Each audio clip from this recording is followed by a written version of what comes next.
In the frozen heart of the Klondike Gold Rush, 1899, Dawson City rose as a raw, roaring boomtown carved from permafrost and river mud.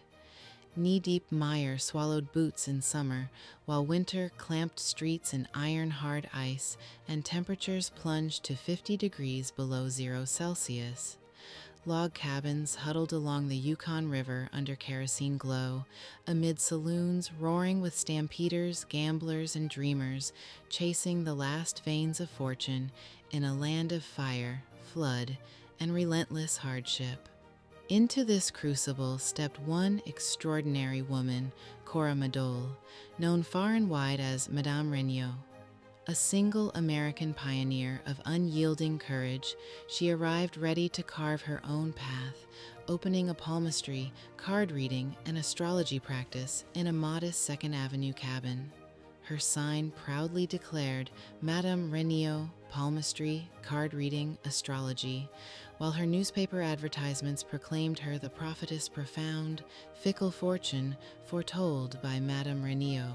What set Madame Renio apart was her remarkable intuitive accuracy.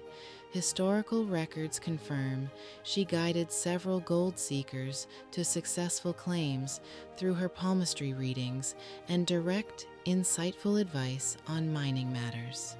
In the desperate frenzy of Dawson City, where every stampeder gambled life and savings on luck, miners openly credited her with pointing them toward productive stakes that truly paid off. Her reputation as a genuine guide for fortune in the goldfields shone brightly, her gift delivering real, tangible results for those who trusted it. This was no vague mysticism. It was northern intuition at its finest, cutting through chaos and helping men stake claims that changed their lives. Sharing that same Second Avenue cabin and forging an unbreakable bond of sisterhood was her closest friend and roommate, Minnie White, a magnetic healer who treated diseases with the steady power of iron magnets laid across the body.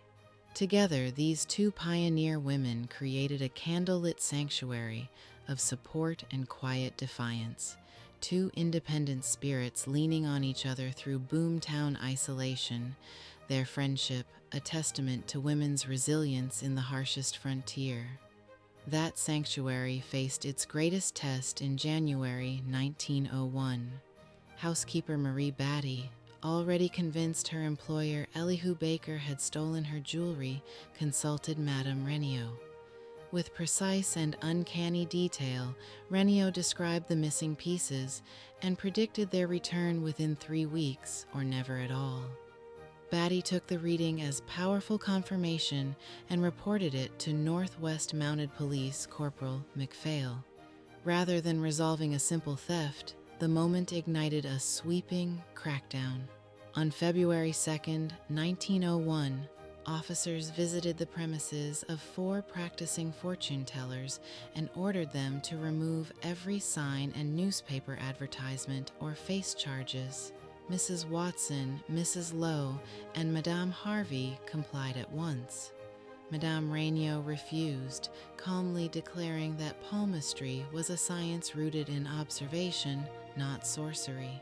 By March, the authorities charged her under Criminal Code Section 365 with practicing enchantments, witchcraft, sorcery, conjuration, and undertaking to tell fortunes. Yukon's nearest brush with a modern witch trial unfolded on April 4, 1901, in the territorial courtroom before Justice Duga. It was, in truth, a reputation-smearing campaign by the Northwest Mounted Police.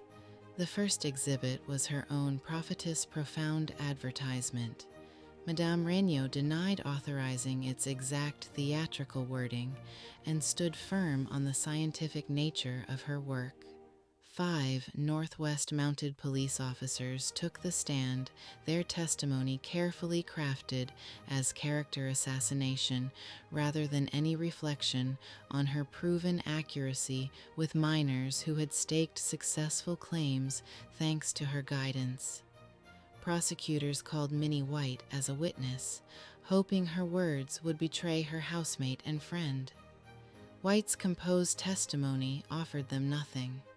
Crown Prosecutor Mr. Wade then rose in a defining moment of 20th century clarity and refused to proceed, declaring, "This is the 20th century and not the 14th, as some people seem to think."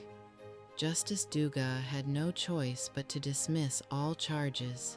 Madame Renio walked free, her practice booming from the publicity.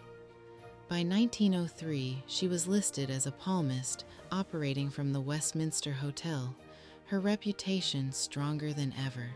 Undaunted by the North's endless demands, Cora Madole reinvented herself again around 1903, moving to the booming town of Fairbanks, Alaska. There, under her own name, she partnered to build and operate the First Avenue bathhouse at 825 First Avenue, a sturdy structure that still stands today. As proprietor, she lived in the upstairs apartment, ran the bath stalls, continued her clairvoyant readings for $2 a session, and took in sewing to sustain the venture that served both body and spirit until the brutal winter of 1909 to 1910, when frozen pipes finally ended it. She is remembered with honor among Alaska's pioneer women. Madame Renio and Minnie White stand as beacons of pioneering courage, two women whose friendship, intuition, and enterprise refuse to be silenced by mud, ice, or outdated law.